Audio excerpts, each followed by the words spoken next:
पिछले भाग में आपने देखा कि शादी के एक सप्ताह बड़ी शांति से बीत जाता है, जब परिवार में सभी लोग राहत की सांस ले रहे होते हैं कि एक बार फिर कमला डरावनी और असामान्य हरकतें करने लगती है। कमला के साथ हो रही घटनाओं से शशि, कुलदीप और अखिलेश को इतना तो समझ में आ ही गया था कि कमला के ऊपर किसी प्रेत का साया है। शशि कमला के ऊपर से इस नेगेटिव एनर्जी को हटाने के लिए घर में एक छोटा सा हवन करने की कोशिश करती है, लेकिन कमला उसे भी पूरा नहीं होने देती और पंडित को चेतावनी देकर भगा देती है। शशि के पति अखिलेश ठाकुर को इतना तो समझ में आ गया था कि ये कोई बहुत शक्तिशाली प्रेत है जो इतनी आसानी से उसका पीछा नहीं छोड़ेगा, इसलिए वो शमशान में वास करने वाले अघोरी बाबा के पास जाता है और अपनी समस्या का हल करने को कहता है। अब आगे 15 साल पहले। मालकिन, सुना है आपको बाबा की देखभाल के लिए किसी आया की जरूरत है, हमें काम पर रख लीजिए। मालकिन, हम बहुत गरीब हैं, कोई सहारा नहीं है, सारी जिंदगी आप लोगों के पैर धो धो कर पिएंगे। कहाँ से आई हो तुम? किस गांव की हो? तुम्हारा पति, बच्चे, बाकी सब कहाँ हैं? कोई नहीं है मालकिन, हमारा इस दुनिया में कोई नहीं है। जिस गरीब के सर पर बाप का साया ना हो उससे कौन शादी करेगा मालकिन? बस हमें तो सर छुपाने भर की जगह मिल जाए, इससे ज्यादा की इच्छा नहीं है। पन्ना के आंसू को देखकर शशि का मन पिघल जाता है और वो अपने बेटे कुलदीप की देखभाल के लिए उसे अपने घर में रख लेती है। पन्ना ने जैसा वादा किया था, वाकई ठाकुर अखिलेश की हवेली में आने के बाद वो मन लगाकर अपना काम करने लगी। वैसे तो उसका काम सिर्फ कुलदीप की देखभाल करना था, लेकिन पन्ना कभी किसी काम से जी नहीं चुराती थी। अखिलेश की पसंद का खाना बनाना हो, उसके कपड़े धोकर आयरन करने हो, या फिर कुलदीप को खेलने के लिए ले जाना हो, आधी रात को भी उठकर अगर कुलदीप पन्ना का नाम पुकार दे तो पन्ना दौड़ी चली आती थी। पन्ना की लगन और मेहनत देखकर धीरे धीरे वो शशि की सबसे खास हो गई। कहने को तो घर में आधा दर्जन नौकर थे, लेकिन पन्ना ने उन नौकरों में अपनी एक अलग ही जगह बना ली थी। बाकी नौकरों को तमाम रोक टोक थी, लेकिन कुलदीप की आया होने के कारण पन्ना घर के किसी भी हिस्से में आ जा सकती थी। कुलदीप की देखभाल के अलावा भी पन्ना का यहाँ आने का कोई कारण हो सकता है, यह तो शशि ने कभी सोचा ही नहीं था। उसके हवेली में आने का कारण बरसों पहले हवेली के सीने में दफन हुआ वो राज था, जिस पर आज तक पर्दा लगा हुआ था। उस बंद दरवाजे के पीछे का राज कोई नहीं जानता था, इसीलिए पन्ना के बरसों उस घर में रहकर हाथ पैर मारने के बाद भी उसके हाथ कुछ भी नहीं लग रहा था। आज के दिन अखिलेश बाबा का जल लेकर घर लौट गया था। आज कमला अपने कमरे में अकेली सोई हुई थी। उसके कमरे को बाहर से कुंडी लगाकर उस पर एक मोटी लोहे की चेन भी लपेटी गई थी, ताकि किसी भी हाल में वो अपने कमरे से बाहर ना आ पाए। सभी अपने अपने कमरे में चैन से सो रहे थे। आधी रात बीतने के बाद एक काला सा साया आकर कमला के दरवाजे की चैन को खोलता है और अंधेरे में हवेली में ही गायब हो जाता है। कुछ देर बाद हवेली कमला की चीखों से गूंज रही थी। जैसे ही चीख पुकार की आवाज सुनाई देती है, अखिलेश, शशि और कुलदीप दौड़ते हुए ऊपर कमला के कमरे में पहुंचते हैं तो पाते हैं कि उसके दरवाजे पर लगी हुई लोहे की चेन और कुंडा सब कुछ खुलकर एक तरफ लटका है और कमरे के दरवाजे चौपट खड़े पड़े हैं। दौड़ते हुए वे लोग कमरे के अंदर पहुंचते हैं तो देखते हैं कि कमला अपने कमरे से गायब हो गई है। बाबूजी, ये कमला कहाँ चले गई और इतनी मोटी चेन अपने आप आखिर खुल कैसे गई? कुछ समझ नहीं आता कि रात होते ही आखिर इसे क्या हो जाता है। कमला के चीखने की आवाज नीचे तहखाने से आ रही है, जल्दी चलिए, कहीं वो खुद को कुछ नुकसान न पहुंचा ले। सभी दौड़ते हुए नीचे तहखाने में पहुंचते हैं, जहां पर एक कमरे में छिपे हुए गुप्त तहखाने से कमला अंदर खुफिया कमरे में पहुंच गई थी। ये कौन सा खुफिया कमरा है माँ? आज से पहले मैंने तो कभी ये कमरा नहीं देखा।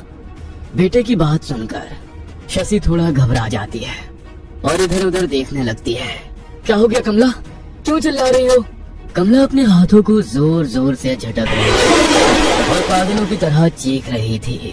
खून, खून, यहाँ पर खून है, खून बिखरा हुआ है यहाँ चारों तरफ। देखो, देखो, वहाँ वो बैठी हुई है, वो बुला रही है मुझे, मैं नहीं जाऊंगी उसके साथ। देखो कमला, होश में आओ, कोई नहीं है यहाँ। देखो, मेरी बात पर यकीन करो, आंखें खोल कर एक बार देखो तो सही, वहाँ कोई नहीं है बेटा।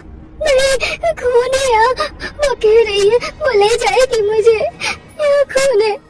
कमला की बिगड़ी हुई हालत को देखते हुए कुलदीप, अखिलेश और शशि उसे उठाते हैं और तहखाने से लेकर बाहर आ जाते हैं और ले जाकर उसके कमरे में लिटा देते हैं। मुझे ये सब साफ करना होगा। मेरा पूरा शरीर खून से गंदा हो गया है। मैं नहाना चाहती हूँ। ठीक है, मैं पन्ना को बुलाती हूँ, वो तुम्हें नहला देगी। तुम बिल्कुल रिलैक्स हो जाओ बस। अखिलेश चुपचाप उसके नहाने के पानी में 2 बूंद बाबा की दी हुई अभिमंत्रित जल भी डाल देता है। सभी नीचे हॉल में आकर बैठ जाते हैं। तभी पन्ना दौड़ते हुए नीचे आती है। बाबूजी फिर से वैसे हो गई हैं। मैं उन्हें नहलाने के लिए जैसे ही गुसल खाने में ले गई, वो जानवर की तरह गुर्राने लगी और पानी की बाल्टी उठाकर दूर पटक दी। मैं उनका कमरा बाहर से बंद करके आई हूँ। मेरी तो अब वहाँ जाने की हिम्मत नहीं है। अच्छा ठीक है, तुम जाओ, जाकर अपना काम करो, हम देखते हैं। माँ, एक बात बताओ, मैं इसी घर में पैदा हुआ, यहीं पर रहते हुए मैं 25 साल का हो गया, लेकिन आज तक मैं उस कमरे के बारे में नहीं जानता। फिर ये कमला उस खुफिया कमरे तक कैसे पहुँच गई? और ऐसा क्या है उस कमरे में जो इतने सालों से वो बंद पड़ा है, जिसके बारे में किसी को पता तक नहीं था कि वहाँ ऐसा कोई कमरा भी है?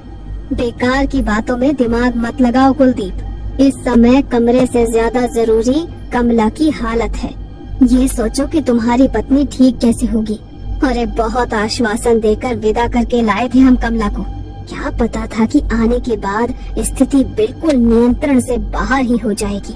हम तो ये सोच सोच के परेशान हैं कि अगर कल को कमला को कुछ हो गया तो उसके माँ बाप को क्या जवाब देंगे हम। कुछ भी कहो, मुझे ऐसा लगता है बहू के साथ जो कुछ भी हो रहा है ना, वो सब इसी हवेली से ही जुड़ा हुआ है। अरे अच्छी खासी हट्टी कट्टी लड़की थी, इस घर से रिश्ता जोड़ने के बाद देखो क्या से क्या हो गई। कोई पहचान भी नहीं सकता, ऐसी हालत हो गई है बेचारी बच्ची की। चांद जैसा रूप था उसका।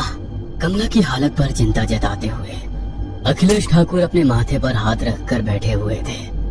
अब तो उन्हें बस किसी तरह ये दिन बीतने का इंतजार था, ताकि बाबा की साधना पूरी हो और वो आकर इस समस्या का कुछ तो हल सुझाए। अगले दिन सुबह 4 बजे ही ठाकुर की हवेली पर अघोरी बाबा दस्तक देते हैं। कहाँ है वो बच्ची? क्या जो जोर जोर से दरवाजा पीटने की आवाज आ रही है, ये वही है? बाबा, वो ऊपर अपने कमरे में है। हमने दरवाजा बाहर से बंद किया हुआ है। मजबूर हैं हम लोग, क्या करें कुछ समझ नहीं आता। जिस लड़की को इतने अरमानों से अपने घर दुल्हन बनाकर लाए थे, आज उसकी ऐसी दशा देखकर मन एक एक पल में 100 आंसू बहा रहा है। हम तो कहते हैं अगर ऊपर वाले को कष्ट देना था तो हमें देता। हमारी फूल सी बहू का जीवन शुरू होने से पहले ही क्यों बर्बाद कर दिया।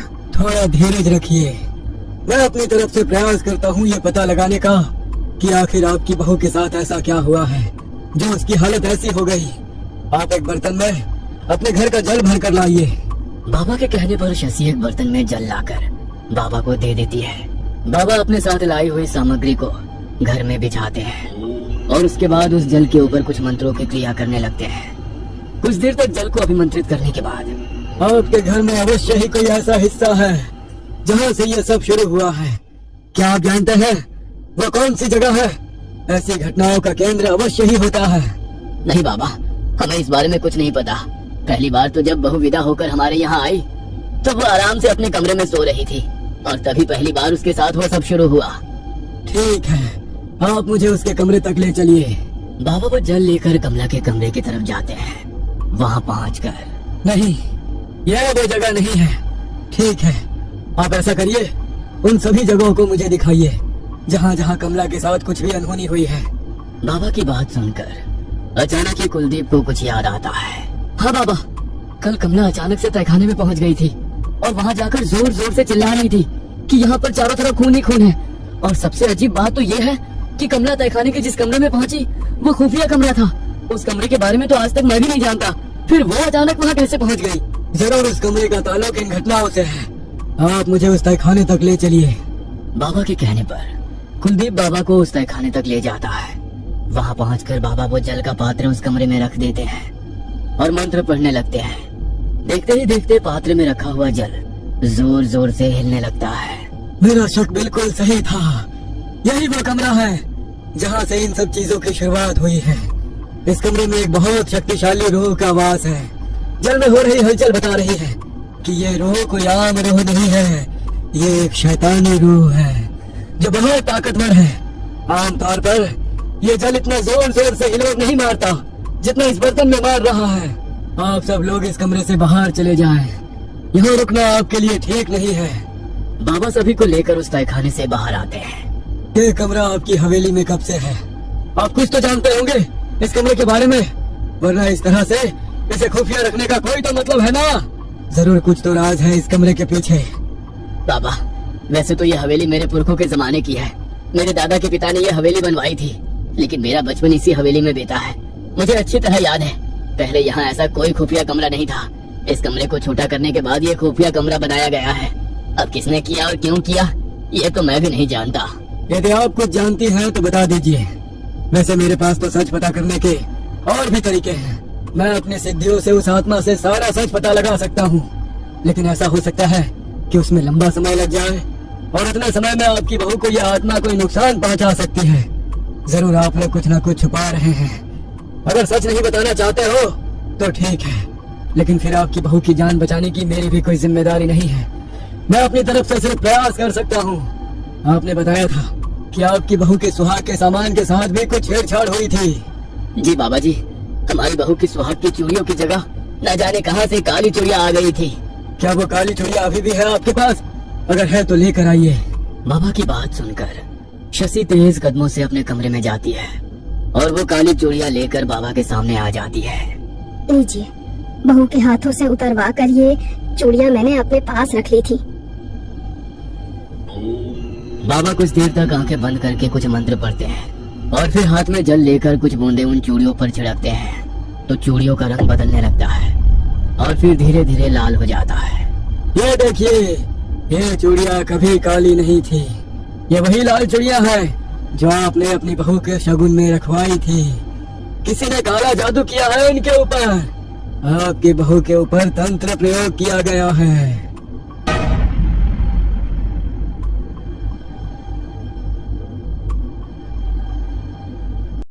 पिछले भाग में आपने देखा। मालकिन, सुना है आपको बाबा की देखभाल के लिए किसी आया की जरूरत है। हमें काम पर रख लीजिए। मालकिन, हम बहुत गरीब हैं, कोई सहारा नहीं है। सारी जिंदगी आप लोगों के पैर धो धो कर पियेंगे। पन्ना के आंसू को देखकर शशि का मन पिघल जाता है और वो अपने बेटे कुलदीप की देखभाल के लिए उसे अपने घर में रख लेती है। कुलदीप की देखभाल के अलावा भी पन्ना का यहाँ आने का कोई कारण हो सकता है, ये तो शशि ने कभी सोचा ही नहीं था। उसके हवेली में आने का कारण बरसों पहले हवेली के सीने में दफन हुआ वो राज था जिस पर आज तक पर्दा लगा हुआ था। आज के दिन अखिलेश बाबा का जल लेकर घर लौट गया था। आज कमला अपने कमरे में अकेली सोई हुई थी। उसके कमरे को बाहर से कुंडी लगाकर उस पर एक मोटी लोहे की चेन भी लपेटी गई थी ताकि किसी भी हाल में वो अपने कमरे से बाहर ना आ पाए। आधी रात बीतने के बाद एक काला सा साया आकर कमला के दरवाजे की चैन को खोलता है और अंधेरे में हवेली में ही गायब हो जाता है। कुछ देर बाद हवेली कमला की चीख गूंज रही थी। जैसे ही चीख पुकार की आवाज सुनाई देती है, अखिलेश, शशि और कुलदीप दौड़ते हुए ऊपर कमला के कमरे में पहुंचते हैं तो देखते हैं कि कमला अपने कमरे से गायब हो गई है। बाबूजी, ये कमला कहाँ चले गई और इतनी मोटी चेन अपने आप आखिर खुल कैसे गई? कमला के चीखने की आवाज नीचे तहखाने से आ रही है। जल्दी चलिए, कहीं वो खुद को कुछ नुकसान ना पहुंचा ले। कमला अपने हाथों को जोर जोर से झटक रही थी और पागलों की तरह चीख रही थी। खून, खून, यहाँ पर खून है। खून बिखरा हुआ है यहाँ चारों तरफ। देखो, देखो, वहाँ वो बैठी हुई है। वो बुला रही है मुझे। मैं नहीं जाऊंगी उसके साथ। नहीं, खून है यहाँ। वो कह रही है वो ले जाएगी मुझे। यहाँ खून है, मुझे ये सब साफ करना होगा।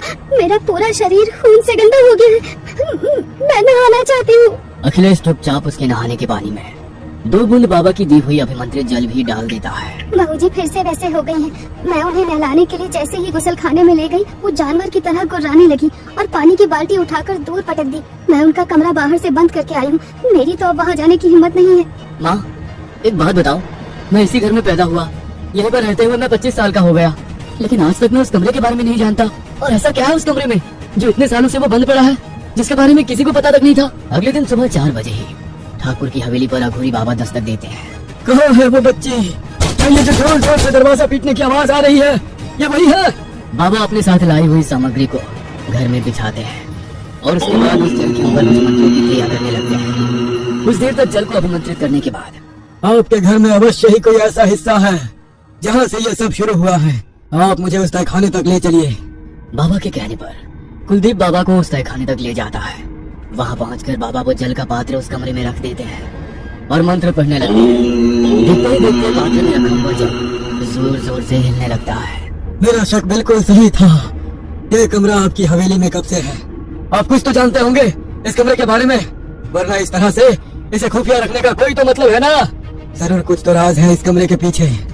बाबा, वैसे तो ये हवेली मेरे पुरखों के जमाने की है। मेरे दादा के पिता ने ये हवेली बनवाई थी, लेकिन मेरा बचपन इसी हवेली में बीता है। मुझे अच्छी तरह याद है, पहले यहाँ ऐसा कोई खुफिया कमरा नहीं था। इस कमरे को छोटा करने के बाद ये खुफिया कमरा बनाया गया है। अब किसने किया और क्यों किया, ये तो मैं भी नहीं जानता। यदि आप कुछ जानती हैं तो बता दीजिए। वैसे मेरे पास तो सच पता करने के और भी तरीके हैं। मैं अपनी सिद्धियों से उस आत्मा से सारा सच पता लगा सकता हूँ। आपने बताया था कि आपकी बहू के सुहाग के सामान के साथ भी कुछ छेड़छाड़ हुई थी। जी बाबा जी, हमारी बहू की सुहाग की चूड़ियों की जगह न जाने कहां से काली चूड़ियां आ गई थी। क्या वो काली चूड़ियां अभी भी है आपके पास? अगर है तो लेकर आइए। लीजिए, बहू के हाथों से उतरवा कर ये चूड़ियां मैंने अपने पास रख ली थी। बाबा कुछ देर तक आंखें बंद करके कुछ मंत्र पढ़ते हैं और फिर हाथ में जल लेकर कुछ बूंदे उन चूड़ियों पर छिड़कते हैं तो चूड़ियों का रंग बदलने लगता है और फिर धीरे धीरे लाल हो जाता है। ये देखिए, ये चूड़ियां कभी काली नहीं थी। ये वही लाल चूड़ियां है जो आपने अपनी बहू के शगुन में रखवाई थी। किसी ने काला जादू किया है इनके ऊपर। आपकी बहू के ऊपर तंत्र प्रयोग किया गया है।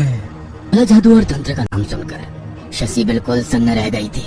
लेकिन बाबा, कोई हमारे घर पर काला जादू क्यों करेगा? और सबसे बड़ी बात, मेरी बहू से किसी की क्या दुश्मनी हो सकती है? इस बेचारी को इस हवेली तो क्या, इस गांव में भी कोई नहीं जानता। आपकी जानकारी के लिए बताना चाहता हूँ, काला जादू करने वाला कोई बाहर का नहीं होता, हमेशा कोई अंदर का ही शापित होता है। और कारण अवश्य ही कोई निजी होगा। कारण आप तलाशने की कोशिश करिए, मैं भी अपनी विद्या के जरिए पता लगाने की कोशिश करता हूँ। लेकिन बाबा, अभी तो आप कह रहे थे कि कमला के ऊपर किसी आत्मा का साया है और अब आप कह रहे हैं कि उसके ऊपर काला जादू का प्रयोग है। मैं कुछ समझ नहीं पा रहा हूँ। हाँ, यही पहली तो मैं सुलझाना चाहता हूँ कि आखिर कौन है जिसने पहले आपकी बहू के ऊपर काला जादू किया। एक बात बताइए, तहखाने के उस कमरे में क्या कमला के इस घर में आने से पहले भी कभी कोई इस तरह की घटना हुई है? कभी कोई असामान्य चीज हुई है आपके घर में, या किसी को डर लगा हो? बाबा जी, ऐसा तो कभी नहीं हुआ, आज तक सब सामान्य था। यही पहेली तो गहराती जा रही है। चाहे जो भी हो, इस पहेली के सिरे आपकी हवेली से ही जुड़े हैं। ठीक है, ऐसा करिए, इस हवेली में काम करने वाले सारे नौकर और सहायकों को हमारे सामने बुलाइए। हम एक बार उन सब की भी परीक्षा लेना चाहते हैं। इस तरह के मामले में अधिकतर घर के ही किसी आदमी का हाथ होता है। बाबा की बात सुनकर शशि घर में काम करने वाले सभी सहायकों को बुला लेती है।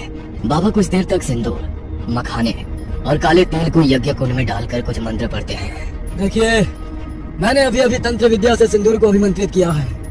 आप में से जिसने भी कमला के ऊपर काला जादू किया है, स्वयं उस बात को स्वीकार कर लीजिए, वरना मैं बारी बारी से यह सिंदूर आप लोगों के मस्तक पर लगाऊंगा।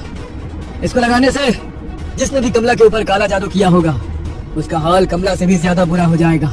मुझे शक्ति प्रयोग करने पर विवश मत कीजिए।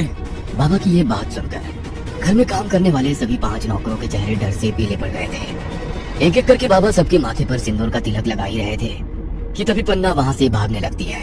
पकड़ो इसे, जरूर इसने ही सब किया है। ऐसा नहीं हो सकता। अरे ये 15 साल से हमारे घर में काम कर रही है। मुझे इसके ऊपर उतना ही भरोसा है जितना कि कोई अपने परिवार पर करता है। अखिलेश और कुलदीप पन्ना को पकड़कर बाबा के सामने लेकर आते हैं और जैसे ही बाबा मुट्ठी में सिंदूर भरकर पन्ना के माथे की ओर लाते हैं, वो जोर जोर से चिल्लाने लगती है। नहीं बाबा, छोड़ दो मुझे, मैं सब कुछ सच सच बताती हूँ। बहुत ही गरीब परिवार में जन्म हुआ था मेरा। बाबूजी किसी तरह मेहनत मजदूरी करके जो भी कमा कर लाते थे, उसी में हम दोनों बहनें और बाबूजी अपना पेट पालते थे।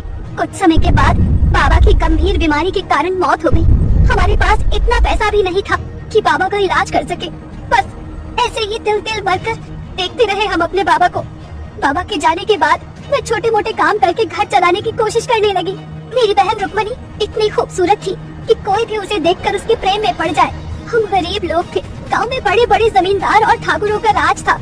उसकी सुंदरता को देखकर कहीं किसी अमीर की नियत उसके ऊपर खराब न हो जाए, इसीलिए मैं उसे घर में छुपा कर रखती थी। लेकिन कहते हैं ना, तालों में रखने के बाद भी कीमती चीज चोरी हो ही जाती है। न जाने कैसे एक रोज जब रुक्मिणी पानी भरने के लिए कुएं पर गई, तो उसे अखिलेश ठाकुर ने देख लिया। मेरी नादान 17 बरस की बहन नहीं समझ सकी कि अमीर ठाकुर सिर्फ गरीबों से अपना दिल बहलाया करते हैं। मेरे काम पर जाने के बाद वो चुपके से ठाकुर साहब से मिलने के लिए जाया करती थी। एक दिन उसके और ठाकुर साहब के प्रेम की भनक उनकी पत्नी यानी कि हमारे शशि मेम साहब को लग गई थी। शशि जी जानती थी कि अपने पति को उस लड़की से मिलने से रोकेंगी, तो वो इसका विरोध करेंगे और घर में कलेश होगा सो अलग। हो सकता है उन्हें तलाक भी दे दे। इसलिए उन्होंने एक अलग रास्ता अपनाया जिससे सांप भी मर जाए और लाठी भी ना टूटे। शशि मेम साहब ने रुक्मणी को अपने विश्वास पात्र आदमी के हाथों गायब करवा दिया। ठाकुर अखिलेश से जब रुक्मणी कई दिनों तक मिलने नहीं आई तो इन्होंने आदमी भेजकर उसका पता निकलवाया। आसपास के लोगों ने उन्हें बताया कि रुक्मणी ना जाने कहाँ गायब हो गई है, शायद किसी के साथ भाग गई होगी। ठाकुर कुछ दिन तक उसका इंतजार करते रहे और जब रुक्मणी लौट कर नहीं आई तो फिर धीरे धीरे रुक्मणी को भूल गए। जब मेरी बहन गायब हुई तो मैंने हर संभव कोशिश की अपनी बहन को तलाश करने की। फिर एक रोज किसी सहेली से मुझे पता चला कि मेरे काम पर जाने के बाद वो अखिलेश ठाकुर से चोरी छिपे मिला करती थी। इसीलिए मेरा शक इनके ऊपर चला गया। हम गरीब लोग हैं, सीधा जाकर ठाकुर पर इल्जाम लगाती तो मुझे भी मेरी बहन की तरह जाने कहाँ गायब करवा दिया जाता। इसीलिए मैं उनकी हवेली में काम मांगने के लिए आई। मुझे हवेली में काम तो मिला, लेकिन कई बरस बीतने के बाद भी अपनी बहन का कोई सुराग हाथ नहीं लगा। हवेली में एक आदमी धीरज सिंह का बहुत आना जाना था।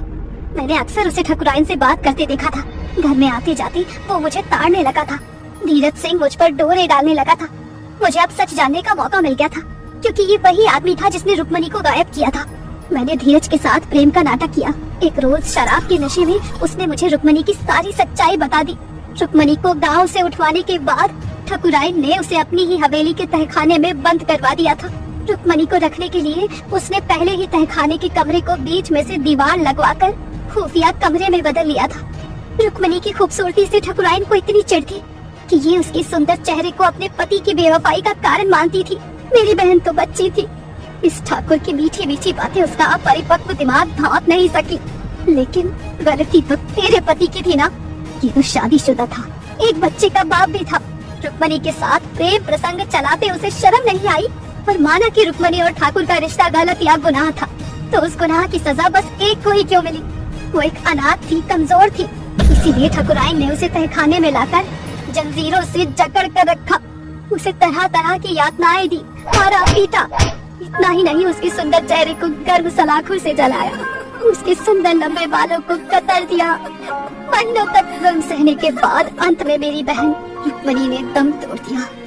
रुक्मणी के मरने के बाद उसने वहीं पर गड्ढा खोदा और उसे उसी तहखाने में दफन कर दिया।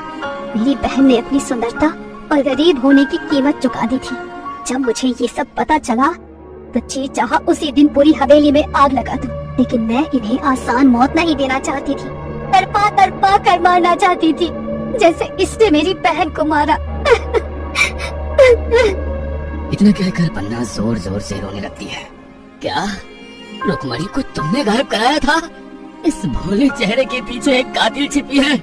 ये बात मैं कभी सपने में भी नहीं सोच सकता था। अरे मैं मानता हूँ मैंने तुम्हारे साथ जो किया वो गलत था। शादीशुदा होकर अपने रिश्ते की मर्यादा को तोड़कर मुझे रुक्मणी के साथ वो सब नहीं करना चाहिए था, लेकिन वो बस क्षणिक आकर्षण था। आप पत्नी है हमारी। अरे एक बार अपने अधिकार दिखाकर तुम मुझे रोक कर तो देखती, एक बार मुझसे शिकायत तो करती। मैं हाथ जोड़कर माफी मांग लेता। हो सकता है गलती ना भी मानता, तुमसे झगड़ता, फिर भी किसी का कत्ल तो कभी ना करता। तुमने इतने बरसों तक हमसे भी इतना बड़ा सच छिपाया। हाँ, तुम्हारी नफरत आज इस हवेली को ले डूबी। देख रही हो तुम्हारे कर्मों का फल कौन भोग रहा है। देखो पन्ना, उस कमला की क्या गलती है? वो तो बेचारी इस सब का हिस्सा भी नहीं है। तुम उसे छोड़ दो, जो करना है मेरे साथ करो। मैं तुम्हारी गुनहगार हूँ नहीं। मेरी रुक्मणी का क्या दोष था? वो भी तो बच्ची थी ना। तूने जितने जख्म दिए ना रुक्मणी को, उन सब का हिसाब करने वो लौट कर आई है। लौट कर आई है वो। क्या रुक्मणी लौट आई है? हाँ, मैंने ठान लिया था इस परिवार को खून के आंसू रुलाना है। इस परिवार में अब बस मातम मनेगा, कोई जश्न नहीं। इसीलिए मैंने तंत्र और काला जादू सीखना शुरू किया। तंत्र मंत्र की शक्ति से मैंने ही तुझ पर ऐसा टोटका किया कि इस हवेली में कभी दूसरा बच्चा ही पैदा नहीं हुआ। धीरे धीरे समय बीतता रहा और जब ठकुराइन मुझ पर खुद से ज्यादा भरोसा करने लगी, मैंने तंत्र की ढेरों विधाएं सीखी ताकि मैं अपने काले जादू से इस हवेली को हाथ में मिला दूं। कुलदीप बाबा 25 बरस के हुए तो उनकी शादी की बात चलने लगी। जिस दिन ठाकुर और ठकुराइन कमला को देखने गए, उसी दिन तहखाने में जाकर मैंने अपने तंत्र की मदद से रुक्मणी की आत्मा को जागृत किया और उसे याद दिलाया कि उसके साथ कितना बुरा हुआ है। रुक्मणी अब अपना बदला लेने के लिए तड़प रही थी। इसके बाद मैंने ही कमला के सामान पर काला जादू किया और उसके शादी के जोड़े का एक टुकड़ा काट कर उसकी आहुति रुक्मणी के लिए दी। तंत्र के प्रभाव से धीरे धीरे कमला का शरीर खोखला होने लगा। जैसे ही कमला इस हवेली में आई, रुक्मणी की आत्मा को अपना शिकार मिल गया और उसने उसके शरीर पर अपना कब्जा कर लिया। तुम लोग चाहे जो कर लो, कमला को नहीं बचा पाओगे। 2 दिन बाद अमावस्या है। उसी रात कमला का खेल खत्म। और हाँ, कमला अकेली नहीं जाएगी, अपने गुनहगारों को साथ लेकर जाएगी। मैं मानता हूँ तुम्हारे साथ बहुत अन्याय हुआ है, लेकिन उस बच्ची को छोड़ दो, उसका कोई दोष नहीं। पन्ना अचानक ही अपने कपड़ों में छिपाई हुई एक काली गुड़िया को बाहर निकालती है और आंख बंद करके मंत्र पढ़ते हुए चाकू से उसका हाथ काट कर गर्दन मरोड़ देती है। कोई नहीं बचा सकता। जोरदार धमाके के साथ कमला के कमरे का दरवाजा टूटकर दूर जा गिरता है और कमला 4 पैर वाले जानवर की तरह सीढ़ी से उतरकर दौड़ते हुए बाबा के सामने आ जाती है। पैर से पटककर दरवाजा खोलने के कारण उसके पैर खून से लथपथ हो रहे थे। अपने हाथ में चाकू उठाकर वो अपने लंबे बालों को बुरी तरह काटने लगती है। छोड़ दो मेरी बहू को, मेरे गुनाहों की सजा उसे मत दो। शशि जाकर कमला से चाकू छीनने की कोशिश करने लगती है। तभी कमला उस चाकू से शशि पर एक के बाद एक दर्जनों हमले कर देती है, जिससे उसकी मौत हो जाती है। बाबा अब यज्ञ में आहुति डालकर कमला को बाधा मुक्त करने के लिए हवन कर रहे थे, जिससे कमला बहुत बेचैन हो रही थी। तो चला जा यहाँ से, नहीं तो तू भी मरेगा। जा। कमला की भयानक गरजती आवाज सुनकर एक पल को बाबा भी अपने मंत्र रोक देते हैं। बचल है ना आपके पास, इसे अपने पास आने मत देना।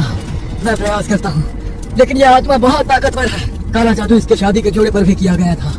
इस पन्ना के कमरे में जाकर देखो, कमला के लहंगे का कोई टुकड़ा मिले तो तुरंत यहाँ लेकर आना। सबसे पहले कमला के ऊपर से काली शक्तियों का असर कम करना होगा। कुलदीप तुरंत ही दौड़कर पन्ना के कमरे में जाता है तो देखता है पन्ना ने कमला के लहंगे के कपड़े से एक गुड़िया बनाकर उसमें असंख्य सुइयां चुभोकर उसे पंखे से लटका रखा था। कुलदीप तुरंत उस गुड़िया को लेकर बाबा के पास पहुंचता है। बाबा गुड़िया में से एक एक करके सुइयां निकालने लगते हैं और बदले में कमला अपने शरीर को रबर की गुड़िया की तरह मरोड़कर बुरी तरह चिल्ला रही थी। अचानक कमला अपने हाथ में पकड़े चाकू से अपना मुंह काटने लगती है। कमला के मुंह से बेतहासा खून गिर रहा था और वो पागलों की तरह हंस रही थी। बाबा उस गुड़िया पर जल छिड़क कर आग लगाने की कोशिश करने लगते हैं कि तभी इस बाबा को निकालो यहाँ से, वरना अभी अपना गला काट दूंगी मैं।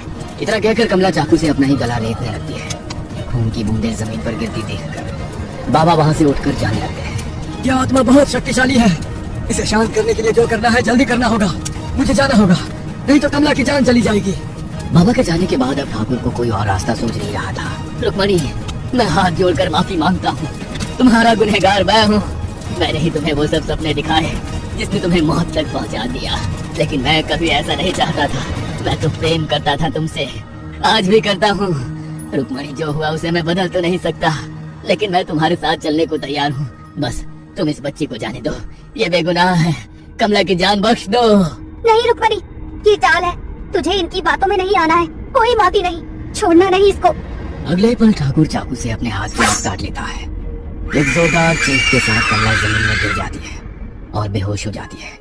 ठाकुर और कमला को हॉस्पिटल ले जाया जाता है, जहाँ वे दोनों स्वस्थ हो जाते हैं। पन्ना पुलिस की गिरफ्त में है। बदला हमेशा विनाश लेकर आता है और माफी के पीछे शांति होती है। रुक्मणी ने शांति को चुना। रुक्मणी की लाश के अवशेष निकालकर ठाकुर सम्मान के साथ उनका अंतिम संस्कार करवाता है, ताकि रुक्मणी की आत्मा को सदा शांति मिल सके।